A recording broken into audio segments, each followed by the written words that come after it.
Hello dear students, most welcome to all of you. I am Cornelis Misra from Lakshmi Prasad Memorial Public Schools, which is situated in Gula Barjar. Dear students, today I am going to teach all of you the third chapter of part 1 from social study. The title or the captions of the chapter is Intra-Planetary Movement and Major Landforms. I have divided these videos for the sake of your understanding into two parts.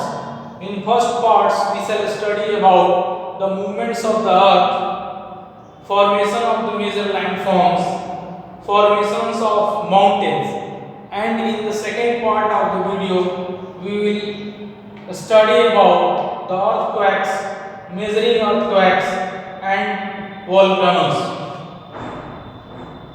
So, let's start the chapters. Our first heading is movements of the earth. My dear students, in the beginning, it was the belief of the scientists believe that the position of the continents were more or less fixed, but it was not like that. However, later it was discovered that the continents were in the state of constant motions. That means the continents were not fixed, and movement was due to the change taking place inside our dynamic earth because of endogenic and exogenic force. What is endogenic force?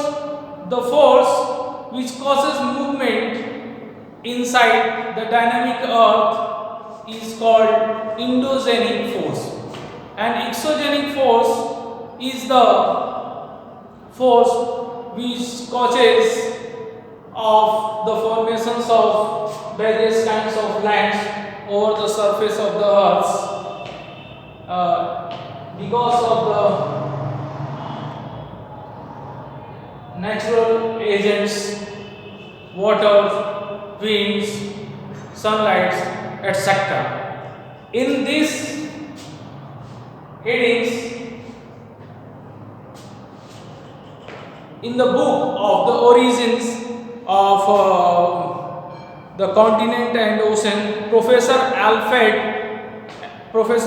Wegener, a German meteorologist, who was the Professor Alfred Wegener. He was the German meteorologist, suggested the theory of continental drift. He suggested the theory of continental drift as it was belief of the scientists that the continent of the earth is more or less fixed, but it was not like that. Later it was discovered by some of the scientists that the continents were constantly moving due to the endogenic or exogenic force found on the earth or inside the earth.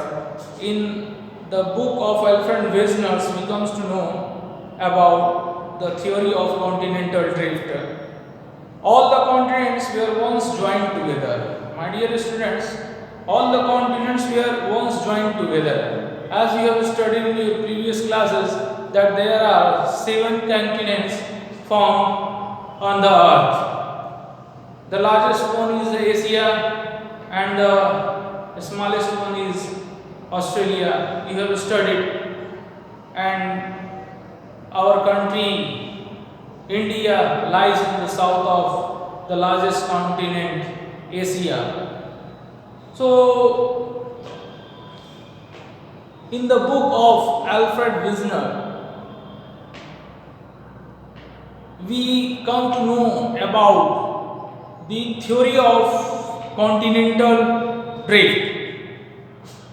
He explains that all the continents were once joined together as one supercontinent known as the Pangea. All the continents were joined together as a supercontinent known as the Pangeas long ago, which began to break apart about 200 million years ago. resulting in the drifting a part of continents from each other. So drifting apart of the continents from each other, his theory was reaffirmed by the discovery of new evidence in the form of sea floor spreading. The scientist's theory that deals with the large scale motions of the lithosphere is known as the theory of plate tectonic.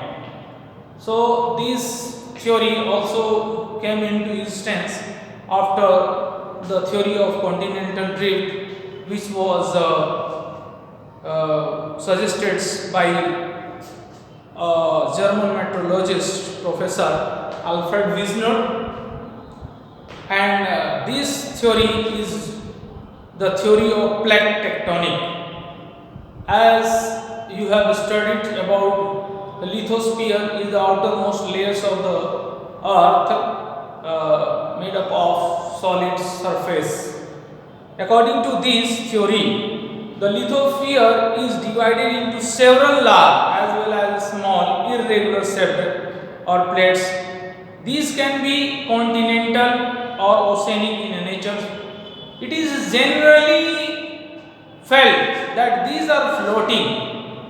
It was felt by the scientists that the some of the lithospheres are floating on the molten metal on the molten metal, which molten metal is liquid materials of hot gases which erupted through volcanoes due to the endogenic force, the forces which works inside the dynamic earth to cause eruptions of the molten materials, hot materials, magma. Plastic atmosphere and are in the state of constant motion. So these movements take place mainly due to the heat generated within the interior of the earth. So it is clear to all of you that the theory of continental drift, theory of tectonic plates. So these theories were given by the scientists that continents were not more or less fixed; they were constantly moving due to the endogenic force or exogenic force.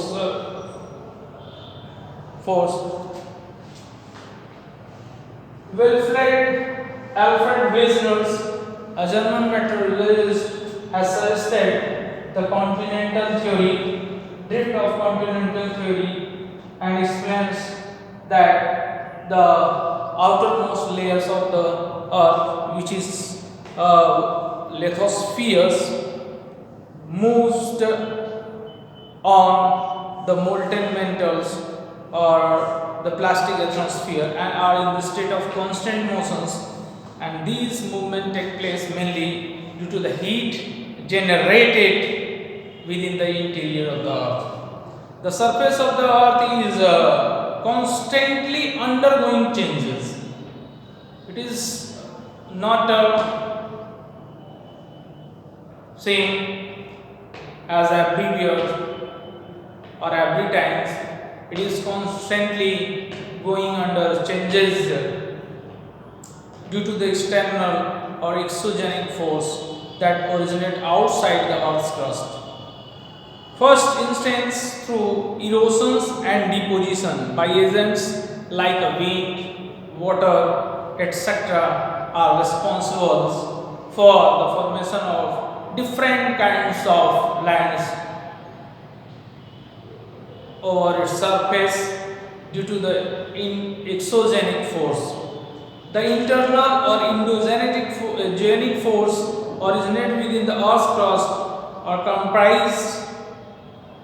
comprise sudden movements like volcanic eruptions, earthquakes, landslides, So these are the sudden movements which occurs at the surface of the earth due to the endogenic force. Due to the endogenic force.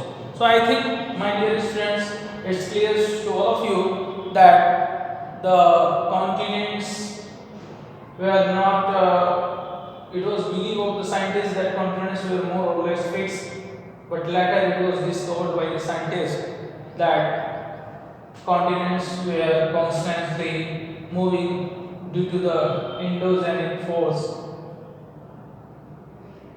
It was discovered by a German scientist, Alfred Wegener, and he has suggested in his books The Origin of the Continents and Oceans that the continents were not more or less fixed, it were constantly moving according to this theory.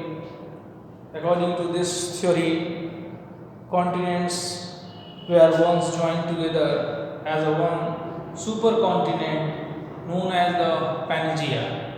So long ago, all the continents were joined together and known as supercontinent Pangea. They were not divided into 7 parts and which begins to break apart about 200 million years ago, resulting in the drifting apart of the continents from each other.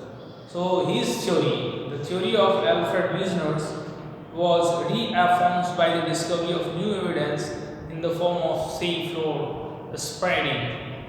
The scientific theory that deals with the large scale motions of the lithosphere is known as the theory of the plate tectonic, as I have explained all of you earlier, that plate tectonic theory is a theory that deals with the large scale motions of the lithosphere, which is the outermost layer of the earth made up of solid surface.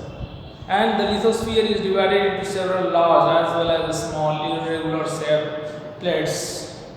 It is divided into several plates, lithosphere. So these can be continental or oceanic in nature. It can be either in continental form or in oceanic form. It is generally felt that these are floating on the molten lava or the plastic atmospheres are in the state of constant motions. These movements take place only due to the heat generated within the interior of the earth. These movements take place only due to the heat generations within the interior part of the earth. The surface of the earth is constantly undergoing changes. The surface of earth is not same everywhere else. It is going under changes due to the external exogenous surface that originate outside the earth crust, for instance through erosion and depositions by the agents like wind, water, etc. These are the agents of nature. The internal or endogenic force originate within the earth's crust and comprise sudden movements like volcanic eruptions, earthquake and landslides. Now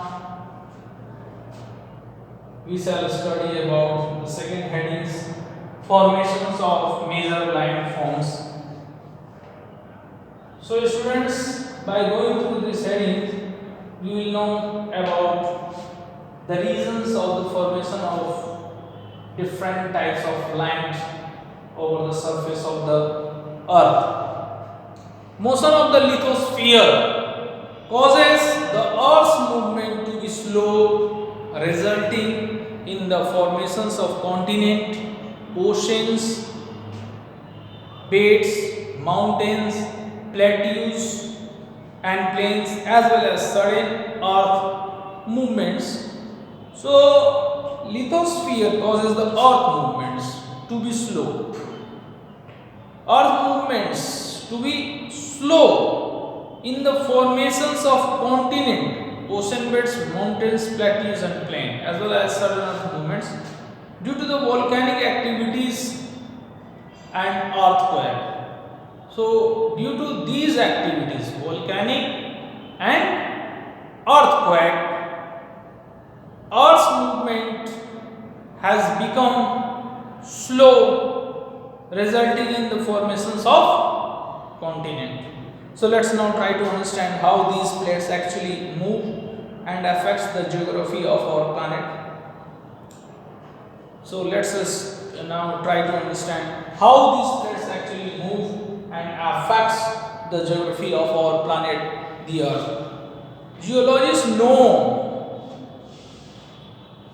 where the convections current in the asthenosphere is ascending, the lithospheric plates diverge or pull apart horizontally. So in these headings, it will be clear to all of us that why different types of lands or forms undergoing different kind of changes.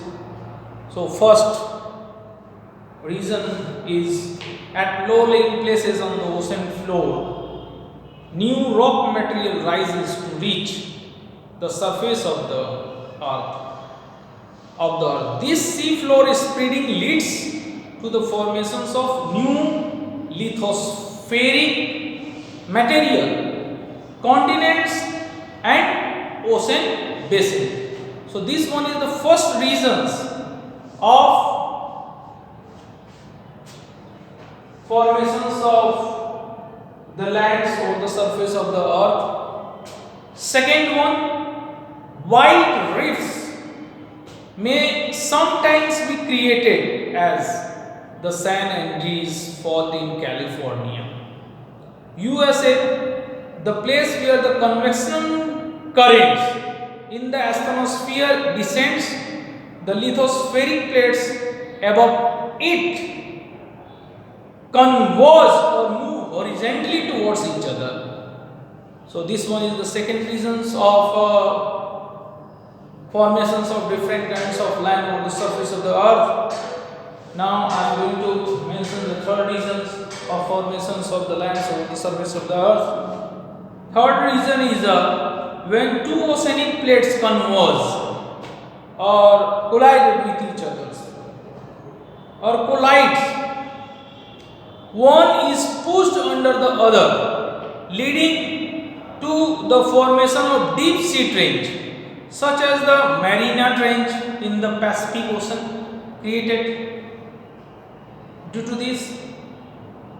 Third reason I have mentioned to you. Now the fourth one, when two continental plates collide, neither gets pushed down as both possess the same density, much like what happens which when icebergs collide, the force of compression cause the lithosphere to get buckled into folds and mountains are formed. So these are the four reasons which I have mentioned to all of you for the formation of different kinds of land over the surface of the earth. So in these two heads we have learned about the movements of the continents over the surface of the earth in the continental theory of Alfred Huygens, of the hermatologist of Germany. In the second headings we learn about the formation of different kinds of land over the surface of the earth. I have explained to all of you the reasons that the earth's surface is not everywhere sense. It varies from place to place. So let us now try to understand how these plates actually move and affects the geography of our planet. Geologists know where the convections Current in the atmosphere is ascending. At low lying places on the ocean floor, new rock materials rises to reach the surface of the earth. This sea floor spreading leads to the formations of new spheric materials, continent and ocean basins.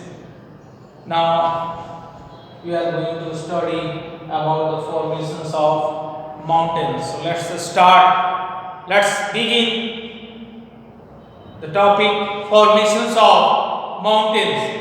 Usually the formation of mountains is attributed to the movements of lithospheric plates giving rise to the horizontal and orogenic movements. Some movements result in folding and faulting of the earth crust and are responsible for the formations of mountains. So what are the movements that is responsible for the formations of the mountains? We shall study in these headings. So number one is the folding mountains. The movement of two lithospheric plates towards each other result in collisions and creations of the surface of compressions leading to the wrinkling of the rock layers of the earth crust. This is referred to as folding. The upfolded parts or ridges are known as the anticlines, while the downfolds or valley are known as the synclines.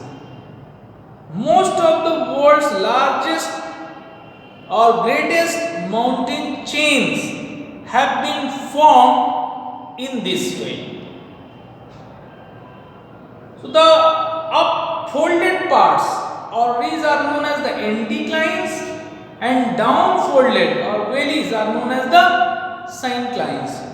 So these were two kinds of movements due to which most of the world's greatest mountain chains have been formed.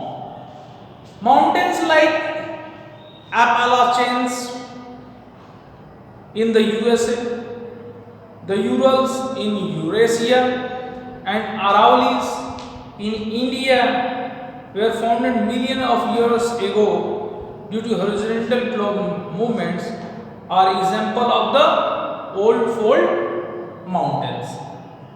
Faulting: when plates move, stresses and strains are set up in the lithosphere, it rises to the faces and fractures.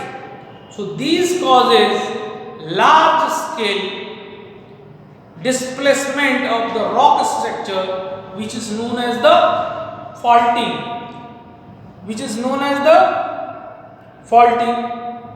This resulting in the formation of block mountains and rift valleys. So due to the faultings, block mountains and rift valleys are formed when there are two almost parallel faults on the earth's crust and land between them is either uplifted or left standing. Even after the surrounding areas have subsided, a block mountains is formed.